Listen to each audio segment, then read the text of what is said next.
মুন্সিগঞ্জে গাছের সঙ্গে মোটরসাইকেলের ধাক্কা, প্রাণ গেল ৩ বন্ধুর। জানা গেছে, মুন্সিগঞ্জের টঙ্গিবাড়িতে মোটরসাইকেলের নিয়ন্ত্রণ হারিয়ে ঘটনাস্থলে মারা গেছেন ২ জন। এই ঘটনায় আশঙ্কাজনক অবস্থায় একজনকে উদ্ধার করে মুন্সিগঞ্জ জেনারেল হাসপাতালে নেওয়া হলে চিকিৎসকরা তাকেও মৃত ঘোষণা করেন। বৃহস্পতিবার ৫ ফেব্রুয়ারি রাত ৯:৩০টার দিকে উপজেলার পুরা আলাদিবাজার সড়কে এই দুর্ঘটনা ঘটে।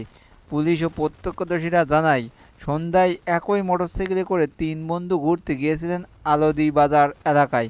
পরে রাতে বাড়ি ফেরার পথে সড়কে মোটরসাইকেল নিয়ন্ত্রণ হারিয়ে গাছের সাথে ধাক্কা লেগে ঘটনাস্থলেই প্রাণ যায় ২ জনের।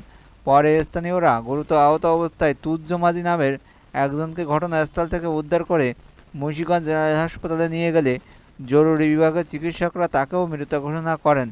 আর বন্ধুরা, এইসব উদ্ঘাট খবর পেতে আমার চ্যানেলটা সাবস্ক্রাইব করতে পারো, আর ভালো লাগলে লাইক দিতে ভুলবে না। ভালো থাকো।